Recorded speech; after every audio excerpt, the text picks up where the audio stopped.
The winter wind cut through the streets like a knife, and Maya pulled her thin coat tighter around her shivering frame. The city was alive with lights and laughter, yet it all felt distant, muffled behind the weight of exhaustion that had been building for weeks. Her job at the cafe barely covered the rent, and every step she took toward her small apartment felt heavier than the last. As she trudged past the park, a flicker of movement caught her eye. On a frozen bench, hunched and trembling, sat an old woman, her thin scarf fluttering in the wind. Maya's heart tightened. She had no extra money, no warm meal to offer, but she had her jacket, a threadbare thing worn and patched at the elbows, yet still her shield against the cold. Without thinking, she approached. "Here," Maya said softly, slipping off her jacket. "Take this, you're freezing." The woman looked up, startled, her eyes wide and luminous. "Oh, you don't have to, dear. Please," Maya interrupted gently, draping the jacket around her shoulders. "I insist. I've got another one at home." A soft smile curved the woman's lips. "Such kindness is rare these days," she murmured. "Thank you, truly."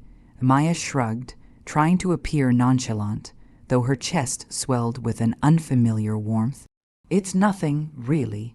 You need it more than I do."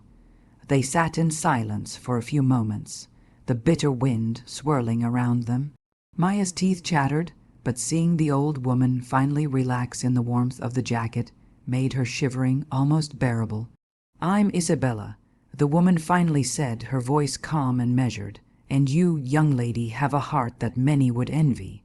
Maya blinked, a little taken aback. "I'm Maya." Isabella studied her, the faintest glimmer of amusement and curiosity in her eyes. "Maya," she repeated softly. "Remember this moment. It may change everything for you." Maya laughed nervously, unsure whether the words were a blessing or some strange premonition. "I doubt it," she said, tugging her coat closer around her once she stood. "I'm just trying to survive the cold like everyone else." But Isabella only smiled, her gaze following Maya as she walked away. Unseen by Maya, the billionaire's mind was already turning.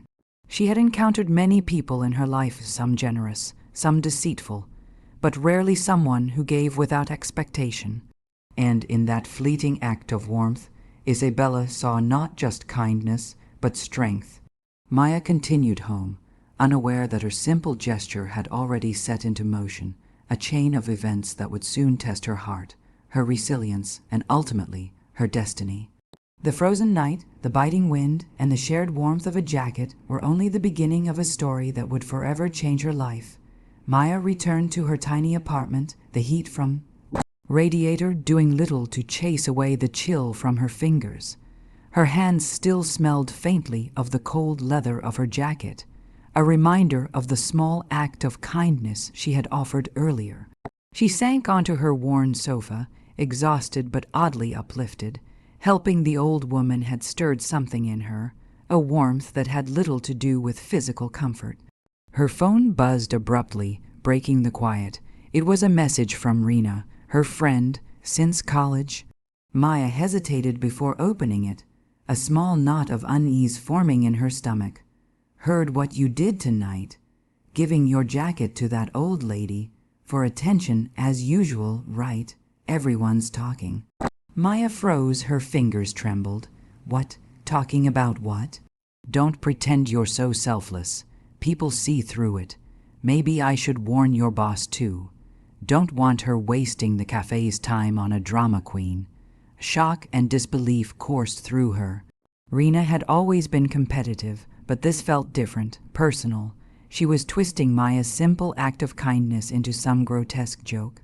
The next day at the cafe, Maya noticed the subtle but unmistakable coldness from her colleagues. Whispers trailed behind her, eyes darting with suspicion.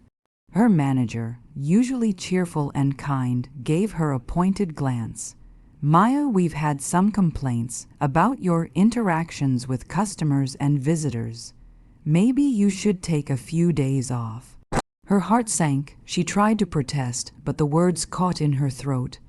Every attempt at explanation seemed to backfire. By evening, she had lost her shift, and by the week's end, rumors had spread further. Neighbors, casual acquaintances, even distant relatives had begun to treat her with suspicion. Maya wandered the streets, the cold biting deeper than before. The betrayal stung worse than the winter wind.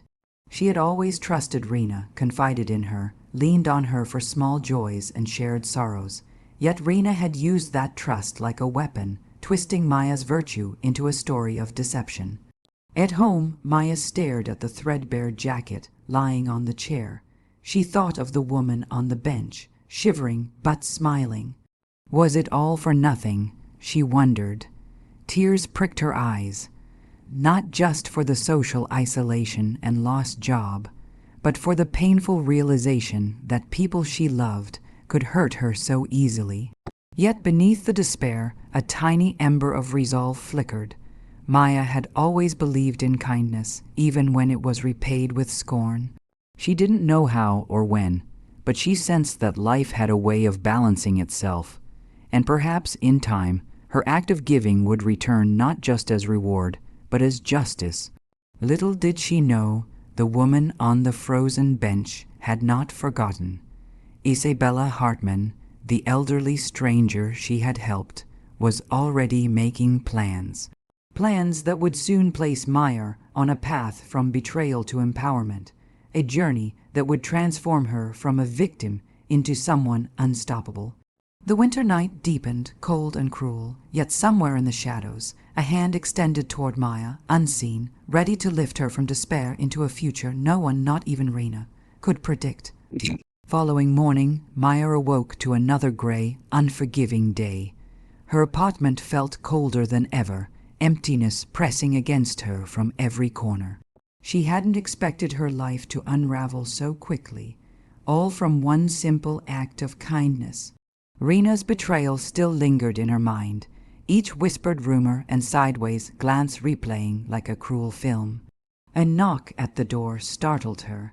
She hesitated delivery, or perhaps another neighbor confronting her over some gossip. When she opened it, she found an elegantly dressed woman standing there, her presence commanding yet gentle. "Good morning, Maya," the woman said, her voice calm but confident. "My name is Isabella Hartman. We met last week in the park." Maya blinked, incredulous. I don't understand. Why are you here?" Isabella smiled, a hint of amusement in her eyes.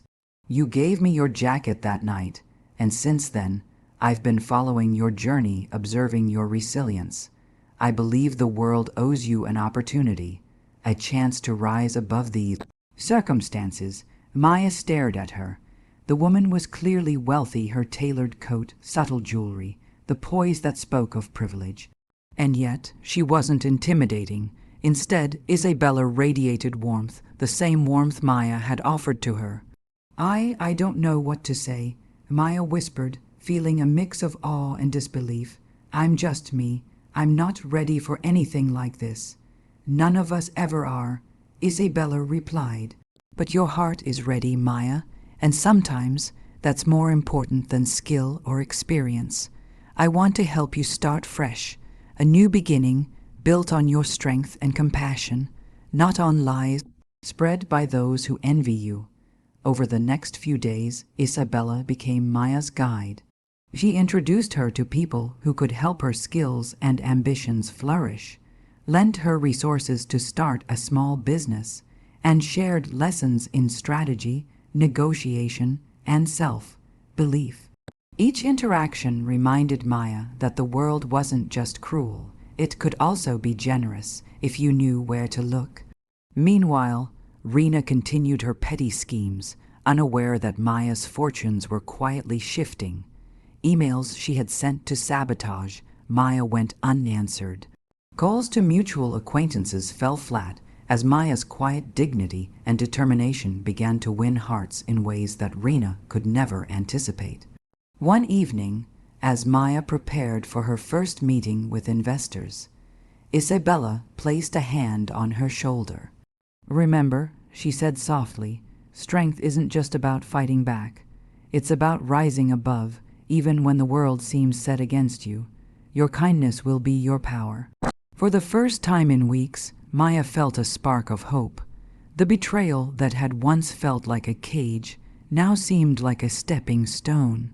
She was no longer a victim. She was someone with the tools, guidance, and inner strength to reclaim her life. And deep inside, a quiet, sweet resolve began to form. Rina's lies wouldn't go unanswered, not with Maya's newfound courage, nor with the secret ally who believed in her from the very start. The path from betrayal to triumph was beginning, and Maya was ready to walk it. Months passed, and Maya's life transformed in ways she had never imagined. With Isabella's mentorship, her small online business grew into a thriving venture, catering to people who valued authenticity and compassion, values that Maya had always embodied. Orders came flooding in, praise poured from clients, and Maya's confidence blossomed. She had found not just success, but her voice, her purpose, and a renewed sense of dignity. Meanwhile, Rina, who had once whispered lies and sowed discord, watched in disbelief as Maya's reputation flourished. Friends who had once distanced themselves from Maya now sought her out, leaving Rina isolated. Every attempt Rina made to undermine Maya backfired, her deceit now exposed to everyone who mattered. The tipping point came at a local charity gala, a glamorous event that Isabella insisted Maya attend. Maya, now radiant in a simple yet elegant dress, moved through the crowd with poise. She had chosen to attend not for revenge, but to celebrate her journey and the kindness that had guided her. Rina, attending the same gala in a desperate bid for social validation, attempted her usual manipulations. She whispered lies, cast side glances, and tried to pull attention away from Maya. But the crowd had already seen the truth. Conversations subtly shifted. People who had once doubted Maya now openly praised her resilience and generosity. Rina's bitterness became painfully visible. Maya approached her quietly, her expression calm yet resolute. "Rina," she said softly, "I forgive you." Rina blinked, stunned. "You forgive me?" "Yes," Maya replied. "Because holding on to anger only harms the one who feels it. But know this, your actions, your envy, your lies, they've all been seen. You've learned the hard way that kindness, integrity, and perseverance always rise above deceit." Rina's face fell, her smugness replaced by shame. She realized that Maya's triumph was not just financial or social, it was moral. Maya had turned betrayal into empowerment, and she had done it with grace. Later, as Maya and Isabella stepped outside into the crisp winter night, Maya wrapped the jacket she had kept as a memento around her shoulders. Isabella smiled. "You see, Maya, the world doesn't always reward immediate kindness, but it remembers, and sometimes the sweetest victories come not from revenge, but from rising above." Maya looked at her mentor, her heart full. "I never imagined that giving you my jacket would lead to all this. Sometimes," Isabella replied, "a small act of courage sparks a chain of events far beyond what we can see. You gave warmth that night, and the universe responded in kind." As snow began to drift lightly from the sky, Maya felt a deep sense of peace. She had faced betrayal, endured hardship, and now stood on the threshold of a future she had carved with her own hands.